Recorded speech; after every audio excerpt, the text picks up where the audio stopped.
மாண்புமிகு நிதியமைச்சர் திருமதி நிர்மலா சீதாராமன் அவர்கள் தொடர்ந்து 7வது முறையாக ஒரு பட்ஜெட் அளித்து ஒரு சாதனை படைத்திருக்கிறார். குறிப்பாக நடுத்தர மக்களுக்கு பயன்பெறும் வகையில் இன்கம் டாக்ஸ் ஸ்லாப் எல்லாமே ரீமாடிஃபை பண்ணிருக்காங்க. 3 லட்சம் ரூபாய் வரை எந்த இன்கம் டாக்ஸ் இல்ல. 3 லட்சத்திலிருந்து 7 லட்சம் ஒரு ஸ்லாப், 7 இருந்து அடுத்த ஒரு ஸ்லாப்.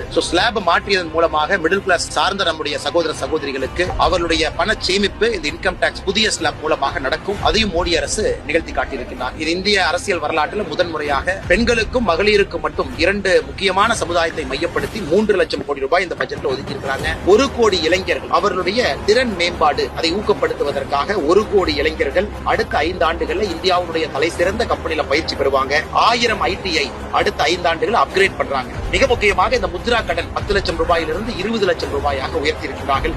பொதுப்படையாக சொல்ல வேண்டும் என்றால் மிகச் சிறப்பான ஒரு பட்ஜெட்டை மறுபடியும் மோடி அரசு அளித்திருக்கின்றார்கள். அதனால நம்முடைய மோடி ஐயா அவர்களுக்கு தமிழக பாரதிய ஜனதா கட்சி சார்பாக மறுபடியும் நாங்கள் எங்களுடைய நன்றிகளை தெரிவித்துக் கொள்கிறோம்.